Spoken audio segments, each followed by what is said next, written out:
there's this sort of like, don't offend vendors, don't offend customers, don't offend your own employees. Although, I made no bones about who I was when I was hiring people in the after I'd become Catholic. And in fact, I refused to send out holiday cards. I said, we're not sending out holiday cards, we're sending out Christmas cards. And everybody kind of understood that I want people to know who I am, not, you know, I don't want to obscure that.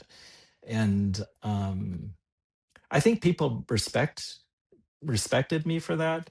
But if you worked at any large company, that was just unheard of. Like you would never say wish Christmas greetings to anybody in business. And it's funny, you could say Feliz Navidad or Joyeux Noël. And I'm like, but that's the same thing. But because it's in a foreign language, people don't quite get it. Friends, welcome to Prosper. I'm your host, Andreas Widmer, coming to you from the Entrepreneurship Center at Catholic University's Bush School of Business. And this is Prosper, 30 minutes of the wisdom you need to flourish in business. Our Entrepreneurship Center is where we like to say that innovation meets personal vocation. And you should check out all the things that we can offer you at our website, ciocacenter.com. That's CIOCCA center.com. And meanwhile, join us as we welcome Dominican Father Corwin Low to the finale of our 4th season of Prosper. Father Corwin Low is a tech pioneer who back in the day co-authored the Internet Starter Kit for Windows 95. He has worked for IBM and with pioneering tech entrepreneur Paul Allen. He's a tech founder in his own right. And then there's a dramatic change, and he has served as president of the International Dominican Foundation, led and leads Apostolate to Evangelize Silicon Valley, and is director of mission advancement for the Angelicum in Rome. How this highly successful tech entrepreneur came to be a Dominican priest and what he has to say to business owners and founders today, we will unpack in a little bit during this episode. But first, Father Corwin Low, welcome to Prosper. Thank you so much for having me on. You're joining us as we record from Rome, right? And so thank you for being here, for making the time.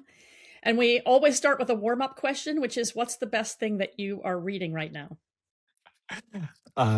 Before we started this conversation, I kind of laughed because I'm not reading anything. And the reason is I have a problem with my vision. And it's something that I've been struggling with for the last year. So reading any text puts up a tremendous amount of strain on me. So I'm basically not reading anything right now. But that's okay. I actually have lots of conversations with people, so that works better. I have to say, with our 2 life stories, we should have met much earlier, right? When we Yes. finally met, we met through Cent. You came to the Cent conference when it was here at CUA, and what we found out that we were very much involved at the same time in the software industry. Your book about Windows 95, you were an early expert on the internet and therefore on TCP/IP, and I was involved with FTP software. And usually I feel like when I say, oh, I was with FTP, it doesn't mean anything to anybody, but it meant something to you. So, you definitely did. and so we had this beautiful connection on there. And then just like you also grew in faith through that time since. And I find it a very interesting story. But maybe to begin with, can you tell us a little bit how you got into technology? Where did you grow up, and then how did you get into technology? And you, at a young age, you started to write some of the great books to introduce technology and the internet to people who didn't know. And it's not like a leisure book that you wrote. You wrote this book for like companies and people to be serious about it. Well, I grew up in the Seattle area. I'm ethnically Chinese, although I was born in the United States. So, when people look at me and expect some sort of, Chinese culture, but I have none to give. But my parents still maintain a lot of strong, Chinese values, one of which is of emphasis on education. So, my dad sort of set the standard, and he went on to get a degree. He was the first one in his family to even go to college, but he got a degree in aeronautics and astronautics. So there was sort of this high expectation for his children, particularly the boys, to go on and get, advanced degrees in something. Um, I went into electrical engineering and computer science, but what really got to me was computer science, and I just thought this is the coolest thing.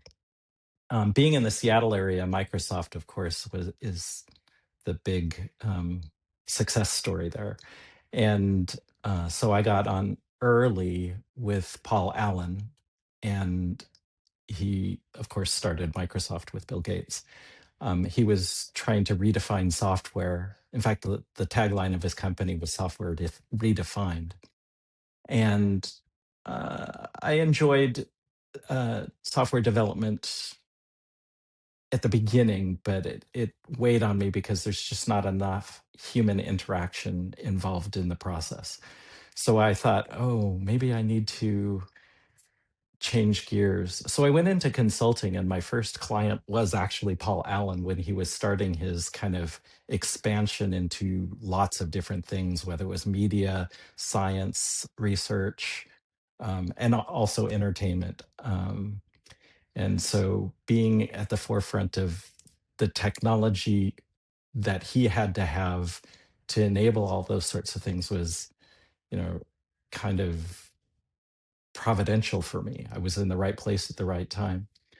But working there for several years and realizing that I'm just working for a rich man didn't really appeal to me in the long run, because I couldn't really make my own decisions. I couldn't, grow intellectually the way I wanted to.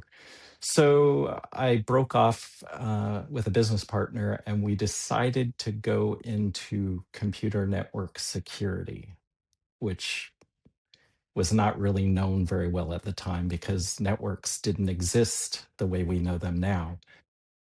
And of course, the internet was coming online. And about this time, the publisher asked us to author this book, The Internet Starter Kit, which it, you know, a computer couldn't really attach to the internet out of the box. It didn't have the TCP/IP stack inserted into the operating system, so it had no way to communicate with the internet. So we actually had to supply software on a floppy disk. This is how old that is. And later it became a CD, but even now CDs are, passe.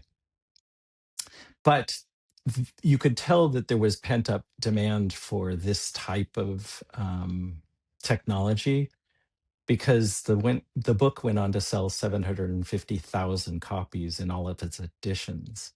And my business partner and I would actually go to bookstores and just stand in the corner and watch the stack of books diminish. People would come and grab a copy. People would come and grab a copy, and we just thought it was the weirdest thing. It's like that's literally like hotcakes, right? They go like Yeah, while yeah, they're hot. Yeah. yeah. And so, there's a delay when you're an author, from when you write the book and when the royalty checks start coming in. And then when that started coming in, it was like, oh, no, no, we have to be responsible about this. So what we did is we took those checks and plugged it into our company. And that was good planning on our part, because the next call we got was from Microsoft, and they wanted to explore the idea of putting the entire company onto the internet. So we did so. And we were working on this project maybe 6-8 months. And, there was this big switch that we pulled, and boom, the whole company is on the internet. In today's time, we don't view that as a difficult project. But back then, Microsoft was concerned about, is productivity going to go down? Are people going to use the internet for malicious purposes. All of this was new, and so they wanted to take it slowly and take precautions. And that was wise of any company, really. And after that, our success really just took off because Microsoft has friends, and they started calling. Well, and if they're happy with you, I mean, if Bill Gates is happy with your services, everybody else is going to go, okay, I'll be fine too. Yeah, it sort of brings the adage to that, nobody got fired for hiring IBM. So Just for everybody, that used to be, we all sold against IBM at times, and the most difficult sale was a sale against IBM, because their salespeople would say nobody ever got fired for buying from IBM. Whereas, and how do I stand up against this? That's what he's referring to, an old insider joke there. Yeah. And I wonder two things. So how were these people to you? Like, how was Alan to you? he wasn't a super friendly person, but I think that's just his personality. He'd rather be in a room coding. He was kind of the opposite of me. He was really the brains behind the software at Microsoft. A Bill very Gates was matter more of the fact guy. yes. I mean, he was expanding his horizons, and he's also a musician. And he didn't gain any great fame for being a musician, but he knew because of his wealth about every musician that he was interested in, because his wealth brought, contacts and relationships. But I would say he wasn't aloof, but he was not terribly approachable.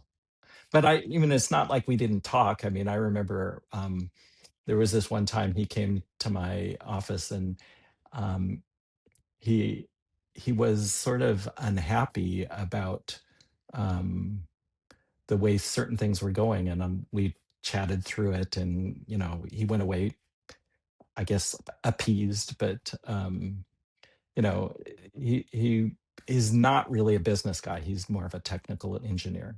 Just to get the timeline right technologically. So this was all before Windows 95 came out, which was 1997 or something like that, right? Yes, it was even earlier than that. It was 1991. Okay. Yeah. Well, that's Yeah. very contemporary to when FTP started to take off, right? Yep. And But then you built this. Go ahead. up until this time, I was a nominal Protestant. I was basically not going to church. I was married to my job. As entrepreneurs tend to be, head cook and bottle washer. That pretty much explains me and my business partner. We were just trying to get things going. But obviously, after the Microsoft and the book gig, it was like we had lots to do, and really to scale the company so we can get enough engineers to do the work that was coming our way. And it did. Yep. Yeah, and so suddenly I found myself, not at that time as a billionaire, but I basically had everything I needed. I could do what I wanted. I could take time off. But it's also a very unsettling experience. I always compare it to like being on a rocket ship where everything shakes while you're driving, like while it goes up. I felt it always. It's a mix between a very affirming experience, but also a very insecure experience. And how was yeah, that for you? because there's also this sort of, once you get put on a pedestal, there's like only one way down, and it's usually falling. And I think it's more of a pride thing. You just don't want to fail. But at some point, somebody's going to fail. You just don't want that to be you. And the longer time goes on, the higher chances of that being you exists. So, but at this point, when I started being able to be able to do whatever I wanted, that's when sort of these existential questions came up, because I had no intention of being so fabulously wealthy that I would gain followers and stalkers and things like that. Just didn't have any desire for that level. I just wanted to remain anonymous. But then, the question is like, if you've reached this point, what's next? You know, and the answer that came back from peers was like, well, you keep doing it. I'm like, why would I keep doing this? Because it wasn't satisfying, or Well, as an engineer, you kind of always, and an entrepreneur, you're always a problem solver. You look for problems and you look for solutions. And there's certain satisfaction in solving a problem. And that's one of the reasons why I think consulting was so compatible with me. I mean, you work with people, you figure out what's wrong and you fix it. And that's not specifically an engineering problem. Sometimes that's actually a pastoral problem. It's a Although, good, yeah, spiritual direction problem sometimes. right. And Oh, go ahead. people are much more complicated than machines, by the way. So, Father, if you're hinted that you got to a point where you just kind of didn't find any further satisfaction to be had, what what moment or what series of things helped you along the path to becoming a Dominican priest from being a tech whiz? well, you weren't even a Catholic. You were Yeah. far away from that. Like from the Yes. Dominican priest, like not even. You must have discovered Catholicism at some point. Yes, obviously. So here's the thing. I actually had a very good liberal arts education in high school. I went to public school. My parents were very interested in education, so we went to really good schools.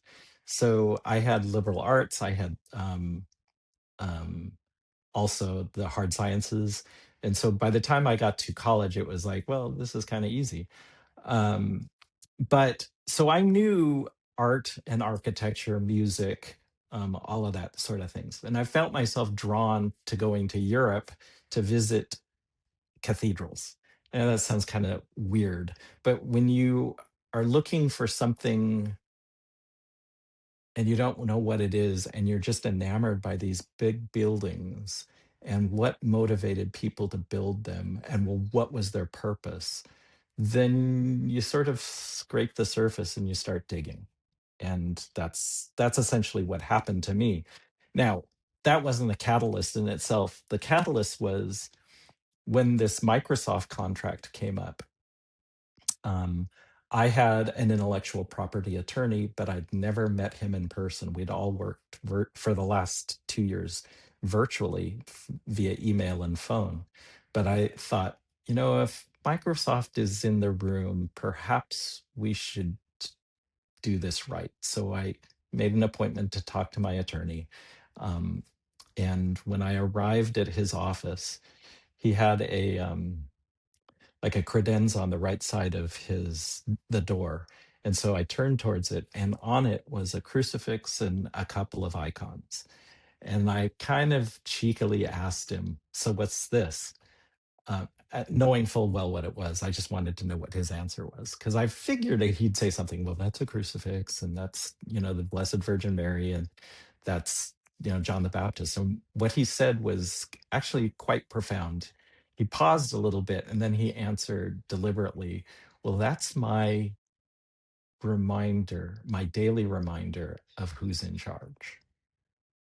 And I thought about it, and I thought, I think I want to have this guy as my attorney for this particular contract, because you don't actually find those types of humble words coming from attorneys.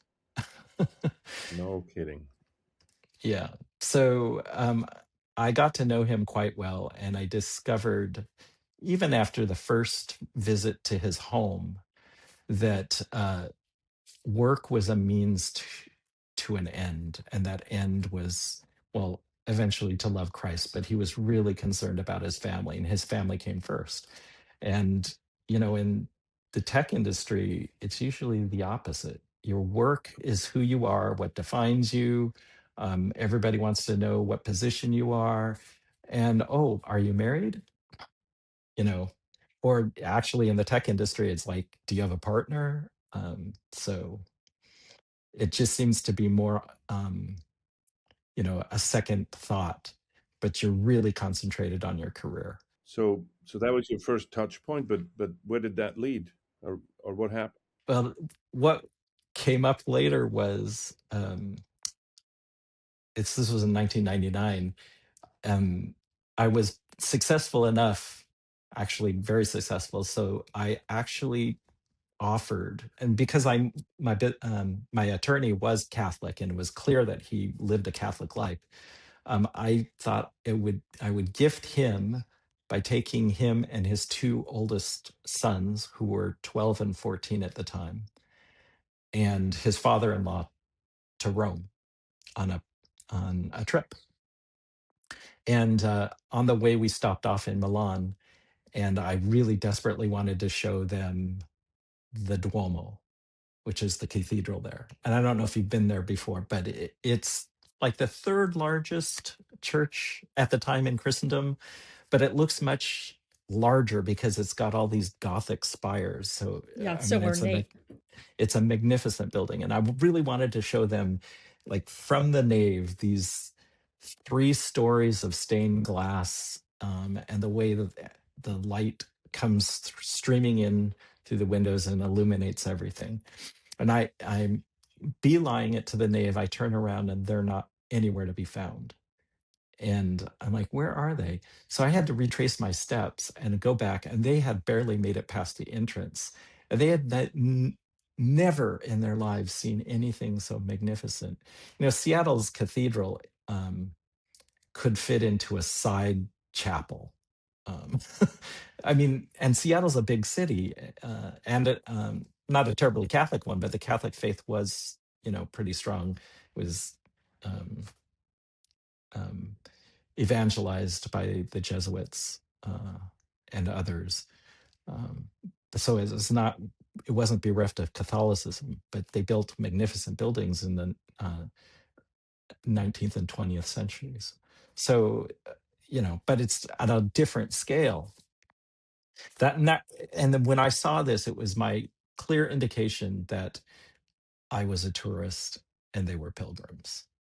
And so later, actually it wasn't too much later, it was like a month after the trip had ended, and they had a fabulous time. I asked my attorney, I'm thinking about going back to Rome, and I'm thinking about being a pilgrim and not a tourist. And he said, oh, yeah, you should go to Mass. So he printed out in column form the Mass in Italian and the Mass in English so that I could figure it out. Well, one morning I went to the Church of Santa Sabina. If you don't know which church that one is, it's on the Aventine Hill in a quiet part of Rome. So it's unusual because quiet and Rome don't go together that well. And it happens to be the Dominican Curia. So it's their headquarters. And I walk in at 6 o'clock in the morning. It's dark because it's November. And I thought the place was closed, but it was unlocked. And, being in security, this just sort of alarmed me. So I walk in, and after about 5 minutes, I realized there are people here, and they're in what I know now as the Blessed Sacrament Chapel, and there were 4 or 5 Dominicans doing adoration, and of course at the time I had no idea what they were doing. So that intrigued me, and then Mass didn't start for an hour, and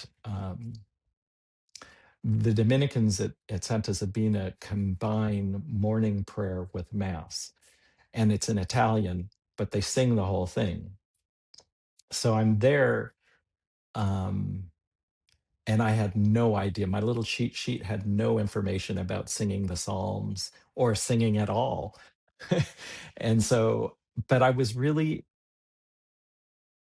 I can't express how much joy I felt by hearing the friars chant the office. And it wasn't because they were good, because they're not. I mean, they're just friars that are trying the hardest, but it's not their forte. The Benedictines down the street are the ones that are the professionals. But they had a joy to them that was at to me intangible. And so I just thought, what just happened here? After mass, I got up to leave, and they actually pray the office in a choir, so they're choir stalls, and I was sitting at the back in a choir stall because there's no other chairs or seats except the choir. And out of the corner of my eye, I see this friar coming around, and he approaches me and says, he asks me in Italian, "Are you Korean?" And I laughed, and I said, "No, I'm an American." And he said, "Oh, really? I'm from Chicago." And I thought, what? Because I just assumed that everybody in Italy was, as if they were priestly or anything like that, was Italian. I don't know why that makes no logical sense. Um, and he said, "We're Dominicans. We do this every day. Why don't you come back?" And I said, "Oh, okay." So I came back the next day and went through the whole thing. And he comes around the corner at the end and he says, "Oh, you came back." And I said, "Well, you asked me to." And I said, "Okay." And then he said, "Well, what are you doing here?" And I said, "Well, I'm just kind of exploring." I didn't really say anything in detail. And he explained the church. He gave me a little bit of a nickel tour. And then he said, "Do you want to come in for coffee?" And I said, "Sure." So I went in and had breakfast with him. And he asked me what I did for a living. And I said, if I say I do computer network security, that confuses people, especially in the late 90s. So I just said, "Well, I work with computers." And he paused a little bit and he goes, "Oh, really? I'm having a problem with my computer. Could you help me?" And I said, "Okay." And he goes, "Well, wait a minute. You're on vacation." And I said, "Well, I'm not really on vacation. I'm just winging it." And he says, "Well, if you can help me out, can you come back at 11?" So I did. And I looked at his problem. I'm a problem solver. And I thought, oh, I can't actually restore it, but I can fix it to a place where it'll be useful for him. And that took a little bit of time. And then he invited me to lunch, pranzo. And I said, "Okay." And I'm at this stage, I'm alarmed. Like, how is this all happening? And um, but I went to lunch, and they had, because it's an international house, they had a table that spoke French and Spanish and German and English, Italian. And so obviously I went to the English table. And the little doors to the kitchen open into the refectory, and two friars come out with carts because they're serving lunch. And one of them was the master of the order. And I thought, why is the master of the order serving lunch? Of course, the gospel says the servant, yeah, he came to serve, not to be served. So I walked away from that astounded that any of these things happened.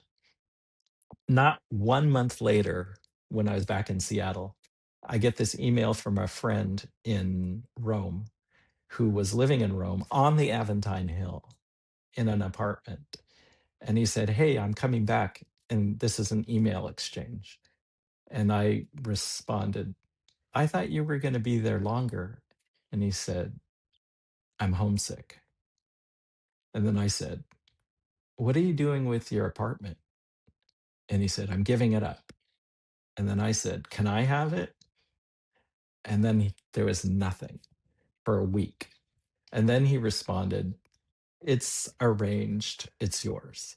And then I thought, I was just kidding. And then I thought about it. It's like, well, maybe this can happen. So I talked to my business partner. I said, "Hey, what do you think of me taking a 3-month sabbatical and going to Rome?" And he said, "I'm all for it as long as you take care of your clients." And I had 100 or 100 plus clients. And I said, "Well, you're right. That's not going to happen." So I just sort of put it to rest. But like within 2 or 3 days, almost every client came to a closing point or a pausing point. And I thought, oh my gosh, this could actually happen. So like a week later, I was on an airplane to Rome, and I got the keys to my apartment. And I remember sitting on the bed and I started to weep. because I had no idea what I was doing. And then the next morning, I walk up to Santa Sabina because it's like 2 blocks away. And the priest that met me before, he is the socius, he was the socius for Latin America, and he was on a trip. So I knew he wasn't going to be there. And so I just went to Mass and morning prayer, just like I had a month earlier. And after it ended, I would get up to leave, and out of the corner of my eye, I see this friar coming around the corner. And it wasn't the original priest, it was the priest at the English table that I had lunch with. And he said, "Oh, you came back." And I said, "Yeah, I'm going to be here for a little while." And he said, "Oh, come on in. There's somebody I want you to meet." So I said, "Okay." So we went in to the priory, and he introduced me to this other priest from the United States, from Savannah, Georgia. And he spent his career working for Southern Bell in the fiber division. And I thought, what? I thought these people were religious, and this, of course, they're religious, but I didn't think they had any sort of technical background. And so we had a lot of things to discuss. And of course, I had expertise in certain areas and he needed help. And so I was offering that help. And so over the period of a couple of weeks, I started like knocking off Dominican problems that were technology related. And then they sent me to the Benedictines, and then they sent me to the Franciscans. So it was like just grace flowing. And I had no idea what was happening to me. Eventually, I found myself at the Patrons of the Arts of the Vatican Museums, because there was a Dominican heading that up at the time. And they had just finished restoring the Sistine Chapel. And they had done it in phases. So they did the ceiling, and then they did the apse, the Last Judgment, the last segment where the frescoes on the sides. And because this internet was there, they were wondering if they could publish the pictures, before and after pictures, on the internet. And I said, sure, that's not really a problem. So I kind of helped them through that. But during that stint, the director of the Patrons got a call from the director of the Vatican Internet Office. And I could remember this call as like, we're looking for somebody that could help us do streaming video, because it was the year 2000, and World Youth Day, they wanted to video and have available on the internet. And of course, if you know anything about technology, the year 2000 was not a good time for video. I mean, there were no standards. There were competing platforms, and Well, and Y2K came up. So everybody was thinking about something else. This was yes, about to blow up. yes. So, anyways, the director of the Patron said, "I think I know somebody that can help you," as he's staring at me. And he says, "Go on to the internet office." So I went there, and the director of the internet office was on the phone. So I figured, oh, I just won't, look like I'm eavesdropping. I'll just sort of wander and look around the room. And on their bookshelf was a copy of my book. Oh, wow. I feel like it would be a sin to interrupt you, but I'm going to. I'm completely Okay. riveted by this story, Father, as you can tell by the fact that neither Andreas or I said a word. But let's take a break for just 1 second in our conversation with Father Corwin Low, because I want to invite you listeners to join us for our spring Family Business Consortium meeting. It's free. And we created the Family Business Consortium to connect family business leaders with top industry experts. And we offer workshops and resources and a community of peers who understand both the joys and the complexities of running a family enterprise. Whether you're preparing to pass the torch to a next generation or seeking fresh strategies to grow your business, the Family Business Consortium Spring Meeting will provide you with tools and insights that you need to succeed without losing sight of what makes your business special. So we offer these all-day meetings twice a year. They're free of charge on our beautiful campus in Washington, D.C., or you can join us online. And we'd love for you to join us in spring 2026. That's on Friday, April 17th. And you can find out more in the show notes or visit familybusinessconsortium.org. Welcome back to Prosper and our conversation with Father Corwin Low that left us in suspense because he found his own book in a Vatican office on the bookshelf. And when we left you with the story, so here is a non-Catholic computer or security, internet security expert in the Vatican, is not Catholic and is probably not even really thinking about Catholicism yet. I don't know. And you find the book. What happened then?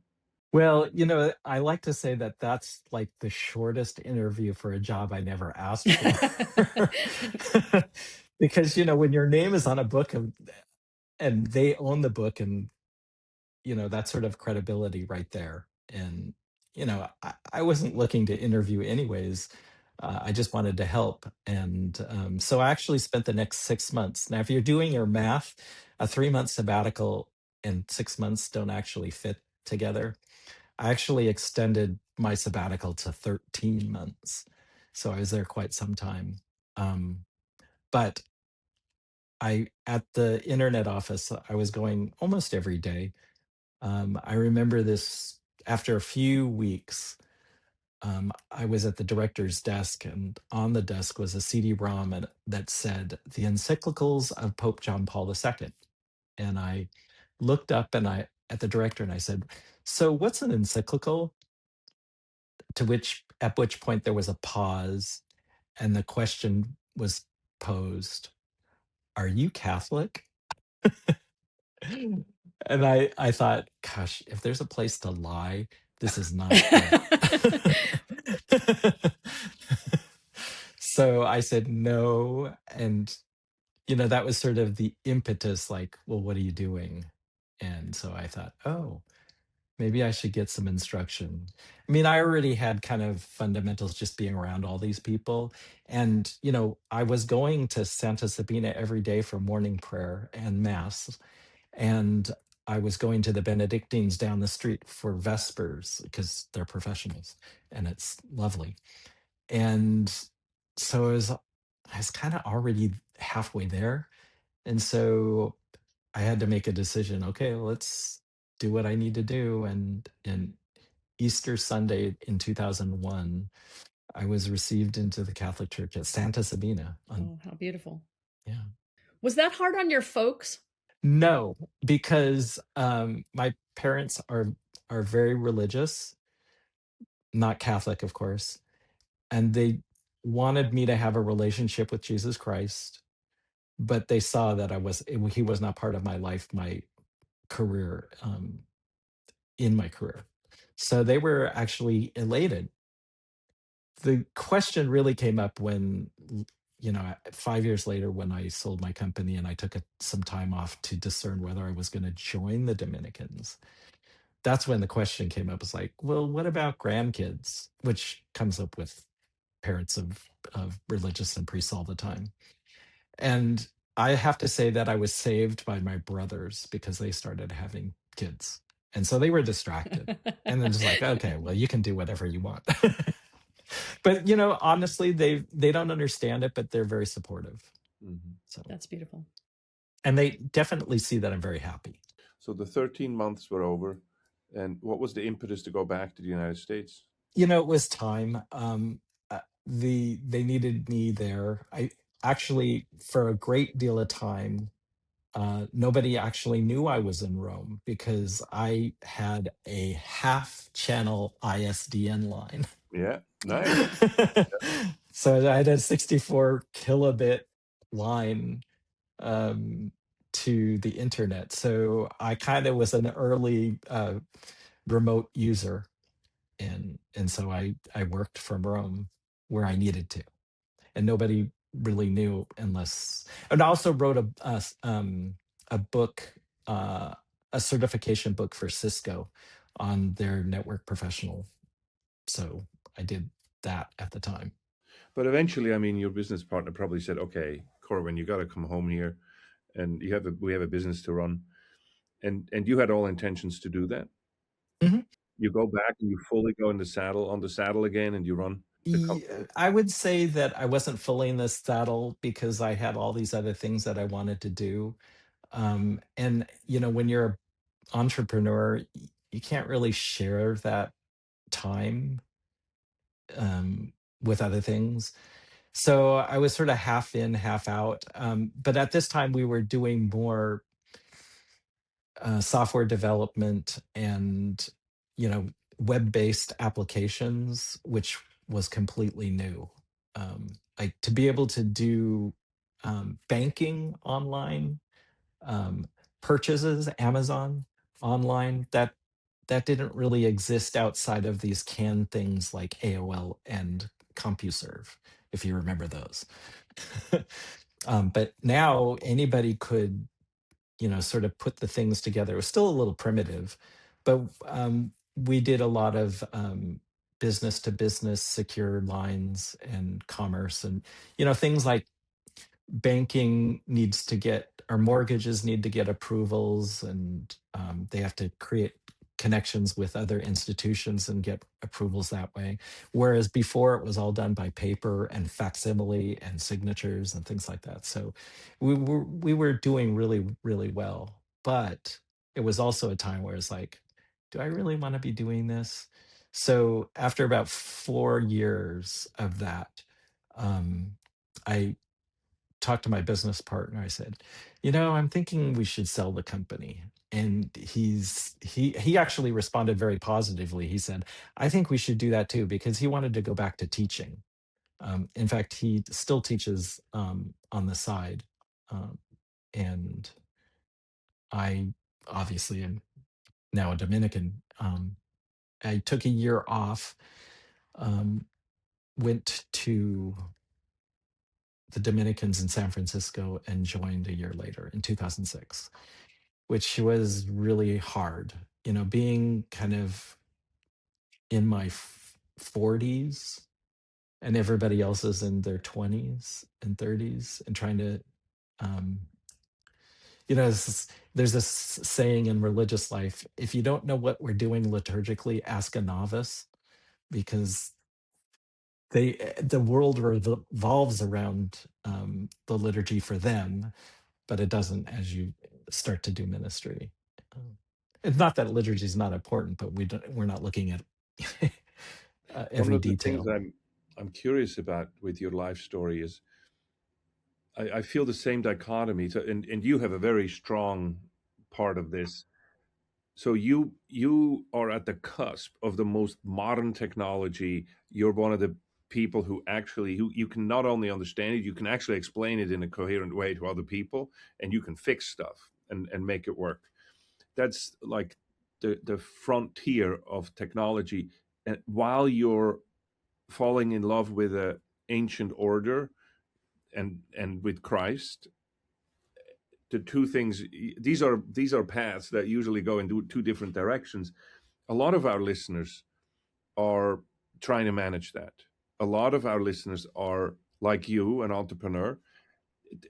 Was there even a chance that even during the time you still ran the company, you could integrate? I mean, you couldn't do morning office maybe, or how, speak of how you integrate the two, especially in the context of our listeners not being, uh, Dominicans. I have to say that for those 5 years, I recognized there being a problem because, particularly in Seattle and anywhere on the West Coast, it was really not a healthy place to express Christian views. Um, Now, I kind of pushed the envelope as much as I could. But even then, there's this sort of like, don't offend vendors, don't offend customers, don't offend your own employees. Although, I made no bones about who I was when I was hiring people in the after I'd become Catholic. And in fact, I refused to send out holiday cards. I said, we're not sending out holiday cards, we're sending out Christmas cards. And everybody kind of understood that I want people to know who I am, not, I don't want to obscure that. And I think people respected me for that. But if you worked at any large company, that was just unheard of. Like, you would never say wish Christmas greetings to anybody in business. And it's funny, you could say Feliz Navidad or Joyeux Noël. And I'm like, but that's the same thing. But because it's in a foreign language, people don't quite get it. Let me ask maybe a variation on the same question, but I run into all the time young entrepreneurs, young professionals who take their faith seriously. And what they see, though, is a culture that's breaking down, and they have a strong doubt in their minds about, should I be in business at all, or should I take my skills and go directly into ministry, some kind of nonprofit work? Because if we aren't doing the work of direct evangelization, all will be lost. And I would certainly never want to reject, or somehow put the kibosh on an actual calling from the Lord. But for myself, I'm a little bit skeptical that everybody talented flee to evangelization is actually the right way to evangelize. And I wonder if what are your thoughts on that? Or how would you advise somebody who's facing that dilemma? I would say that the worst persecution is over. That's not to say it can't come back, but it is actually more or less acceptable to express your faith in small ways. You can't be overt about it, but you can certainly wear jewelry, like with a crucifix or a cross. You can have things on your desk. I remember there's this VP of, he's not there anymore, but he was a SVP at Google. It was just sort of well known that if you had any sort of religious paraphernalia, especially a Bible, regardless of who you were and how high up the tree you were going to get dismissed.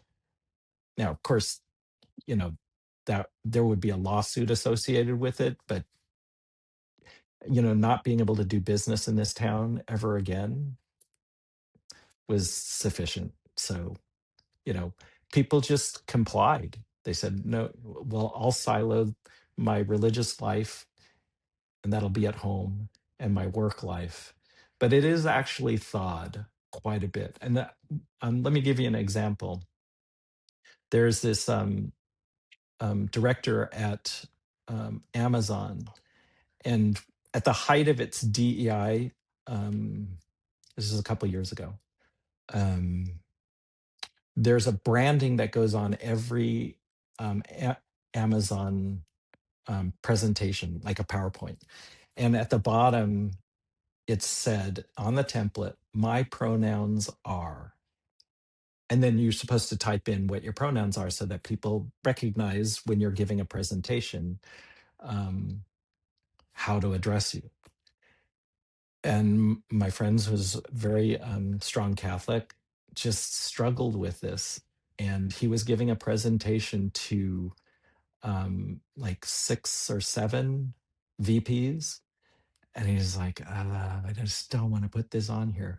So he just made a command decision. I'm just going to delete this from the master slide and move forward. Of course, when you're used to seeing my pronouns are such and such, and it's not there, that's kind of a statement in itself. And after the presentation, 5 of the people came up and said, I'm so glad you removed that. Because that gave them license to remove it from their presentations. That's a very small thing, but for VPs to be making that sort of change in what they're doing can have a huge ripple effect throughout the whole company. Now, HR may still balk, but they're not VPs. Well, sadly, we're just about out of time. Father, where can listeners find you or connect with you if they wish to? Or maybe you don't wish them to. I don't know. You're allowed to say I'm a monk, so don't bug me.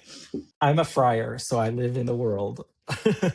So, my main opportunity right now is at the Angelicum, and I still do my tech ministry. But one thing that I didn't bring up is I had started it about 2 years ago, celebrating Mass on corporate headquarter offices, um, and I would do that monthly at Microsoft and Amazon and Facebook. And I had to stop that because now I'm living in Rome and I can't easily get to the United States to do that. But I'm still working with executives and spiritual direction and help in that front. But when I was asked to take on this role of development director at the Angelicum, I asked God, "Are you kidding me? I'm like making traction here and I'm getting good results." But the Angelicum, the rector there, Father Thomas Joseph White, who you probably know through reputation at least, is changing the face of the Angelicum for the better. I mean, there is a revival of Thomism in the Catholic world that is happening, and it can't happen fast enough because, as I see it, one of the largest problems, at least in the American church, is church squabbling. Um, and when bishops can't agree with other bishops on what should be promulgated, then we have a problem. But Thomas, his theology and philosophy, for that matter, is so systematic. He can actually answer a question to almost any problem, even AI. And so if we, hitch our, theology to his wagon, and I say theology because the church has one theology, but people diverge and they speculate and do strange things. But Thomas has, stayed the course. And when you have young kids in college taking a year off from MIT or Harvard or Yale, big schools, to come and do a year of Thomistic studies, something's happening. Because when they come back, they're changed individuals. And there isn't one philosophy out there that is that complete. So it's important for me to be here. This could go on a long time. Maybe we can figure out a way to have you back. But Father Corwin, thank you so much.